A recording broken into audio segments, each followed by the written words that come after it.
It's weird because I don't usually record these things after a shakedown, but because of the fact that the shakedown happened on Wednesday, let's talk about the Safari Rally.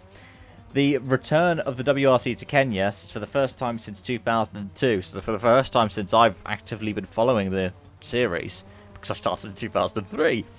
But in this video I'm going to be talking about the rally, I'm going to be talking about what we need to look forward to, or we need to look out for, and I'll be talking about the shakedown a bit as well. Because there are a couple of points that we need to bring up. Firstly, Hyundai and reliability. Now, Hyundai has had fabled suspension failure in the past few rallies. We saw it with Danny Sordo, we saw it with Oitana, we saw it with Thierry Neuville. And this time, in Shakedown, it was the fourth car, currently piloted by Oliver Solberg, which had a suspension failure in Shakedown on the first run due to a rock. Of course, he's managed to get back out onto the Shakedown later on, but that could be a concern for Hyundai over the course of the rally. In order to finish first, you must first finish. And with a feat of endurance as tough as this, and especially considering that the calendar is also going to feature rallies such as the return of the Acropolis, that's something the Hyundai really need to bear in mind. Which is weird, because usually they've been the strongest car in the tough conditions. But this could easily be something that we'll see M Sport propel up the order, especially if they have their drivers of this weekend being Gus Greensmith, Fidelity and Formeau, just toe the line and keep doing what they're doing. If they keep trying to bring the car home safe, they will very likely end up in a very high position.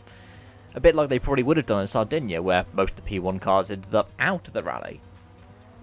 But this is a bumper pack for the WRC. Not only do we have the 4 Hyundais and the 4 Toyotas, we also have 3 Fords.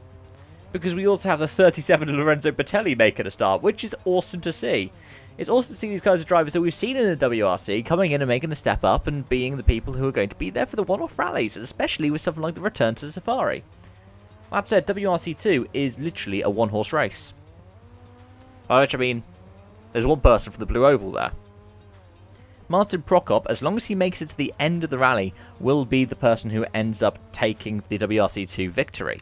And the reason why he's the only one there is because of withdrawals for the other teams. So teams such as Talksport withdrew because of the fact that, well, you can't have the cars get out there when your chassis are damaged, and especially when you had like such a short turnaround to be able to get the chassis repaired before the rally.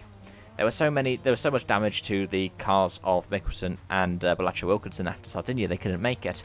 And as for M Sport with Sunderland, they didn't want to have to isolate off a bunch of staff when they got back because they needed to get ready for Rally Estonia. But if you look at WRC3, there are a couple of people from European backgrounds, but most of the people who you see who are in WRC3 are Kenyan, and that's brilliant to see that kind of representation in the Safari Rally Kenya. You got Ian Duncan being the clerk of the course, essentially. He's going to be driving the course car. This is something that's been awesome about African rallying, and it's something that was always brilliant with Safari, which you used to see people hiring ringers, essentially. You'd see people bringing in drivers that were local to the area who would be able to bring in the expertise to be able to survive the rally. And that was something that was almost always the case with the Safari, and before that, the Ivory Coast. That was something that was pretty much a given in rallying. You would bring in somebody who was local who'd be able to do that. And you'd see it in some of the newer rallies when they came in, like Indonesia, and you'd see it in places like Scandinavia. But you don't really see it anymore in WRC, so it's awesome to see that again. But let's talk about the shakedown a bit, because, well, it was pretty close. 0.1 of a second separated Sebastian Ogier, who took the win from teammate Elfyn Evans, a 3:42.6 to a 3:42.7. The next one, Thierry Neuville, 3:43.7.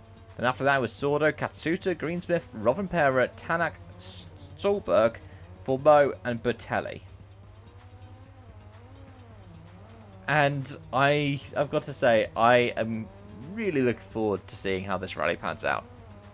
Because if something like this is successful, then it means we can look forward to the Acropolis and not worry about the cars breaking.